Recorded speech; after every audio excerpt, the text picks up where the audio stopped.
എല്ലാവർക്കും ഒരിക്കൽ കൂടി ഹോം ടിപ്സ് ആൻഡ് കുക്കിങ്ങിലേക്ക് സ്വാഗതം. ഇന്ന് നമുക്ക് മലബാർ വിഭവമായ പാൽവാഴയ്ക്ക ഉണ്ടാക്കുന്നത് എങ്ങനെയാണെന്ന് നോക്കാം. ഇതിനു വേണ്ടിയിട്ട് 2 ഏത്തപ്പഴം എടുക്കുന്നുണ്ട്. ആദ്യം തന്നെ 1/4 കപ്പ് ചവ്വരി കുറച്ച് വെള്ളത്തിൽ കുതിരാൻ വേണ്ടി ഇട്ട് വയ്ക്കുന്നുണ്ട്. 1 മണിക്കൂർ കൊണ്ട് ഇത് നന്നായിട്ട് കുതിർന്ന് കിട്ടും. നല്ല ക്വാളിറ്റിയുള്ള ചവ്വരി നോക്കി വേണം മേടിക്കാൻ, അല്ലെങ്കിൽ ഇത് വെള്ളത്തിൽ അലിഞ്ഞു പോകാനുള്ള സാധ്യതയുണ്ട്. 1 മണിക്കൂർ കഴിഞ്ഞപ്പോഴേക്ക് ചവ്വരിയൊക്കെ നന്നായിട്ട് കുതിർന്ന് വന്നിട്ടുണ്ട്. ഇതിനി തിളച്ച് വരുന്ന വെള്ളത്തിലിട്ട് ഒന്ന് വേവിച്ചെടുക്കാം. പാൽവാഴയ്ക്ക ഉണ്ടാക്കുന്നതിന് വേണ്ടി എപ്പോഴും ഏറ്റവും പുതിയ പാൽ വേണം എടുക്കാൻ, അല്ലെങ്കിൽ ഇത് പെട്ടെന്ന് കേടായി പോകാനുള്ള സാധ്യതയുണ്ട്. 2 ഏത്തപ്പഴവും മുറിച്ച് വെച്ചിട്ടുണ്ട്. 1 കപ്പ് പാലാണ് ഇവിടെ പാൽവാഴയ്ക്ക ഉണ്ടാക്കുന്നതിന് വേണ്ടി എടുത്തിരിക്കുന്നത്. ഇതിൽ കുറച്ച് ഒരു പാനിലേക്ക് ഒഴിച്ച് ചൂടായി വരുമ്പോഴേക്ക് ഏത്തപ്പഴം മുറിച്ചത് ഇതിലേക്ക് ചേർത്ത് കൊടുക്കാം. ഏത്തപ്പഴം പാലിൽ വേവിക്കുന്നതിന് പകരം കുറച്ച് വെള്ളത്തിലാണ് വേവിച്ചെടുക്കുന്നതെങ്കിൽ കുറച്ചുകൂടെ റിസ്ക് കുറയും. പാലിൽ വേവിക്കുകയാണെങ്കിൽ ചിലപ്പോൾ പാലൊക്കെ കേടായി പോകാനുള്ള ഒരു സാധ്യതയുണ്ട്.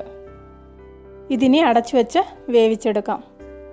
ഏത്തപ്പഴം വെന്ത് വരുന്ന സമയത്ത് വേറൊരു പാത്രത്തിൽ ബാക്കി പാലും 1/2 കപ്പ് പഞ്ചസാരയും കൂടെ ചേർത്ത് തിളയ്ക്കാൻ വേണ്ടി വെക്കുന്നുണ്ട്. ഇങ്ങനെ വെച്ചിട്ടുണ്ടെങ്കിൽ ഈ പഞ്ചസാര പാലിൽ അലിഞ്ഞു ചേർന്ന് കുറച്ചും കൂടി ടേസ്റ്റായിട്ട് വരും.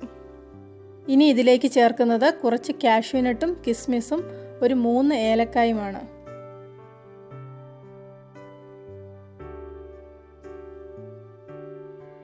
ഏത്തപ്പഴം പാലിൽ നന്നായിട്ട് വെന്ത് വന്നിട്ടുണ്ട്. ഇനി ഇതിലേക്ക് വേവിച്ച് വെച്ചിരിക്കുന്ന ചവ്വരി ചേർത്ത് കൊടുക്കാം.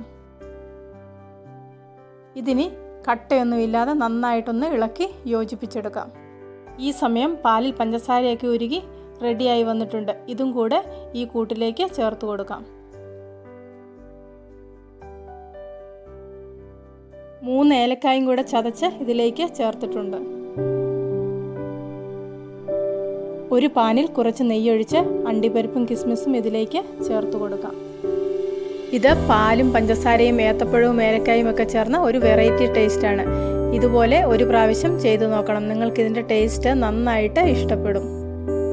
ഇന്നത്തെ റെസിപ്പി ഇഷ്ടപ്പെട്ടെങ്കിൽ ലൈക്ക് ചെയ്യണം, നിങ്ങളുടെ അഭിപ്രായങ്ങൾ അറിയിക്കണം. കൂട്ടത്തിൽ ചാനൽ സബ്സ്ക്രൈബ് ചെയ്യാത്തവരാരെങ്കിലും ഉണ്ടെങ്കിൽ സബ്സ്ക്രൈബ് ചെയ്യാനും മറക്കണ്ട. പുതിയ ഒരു വീഡിയോയുമായിട്ട് വീണ്ടും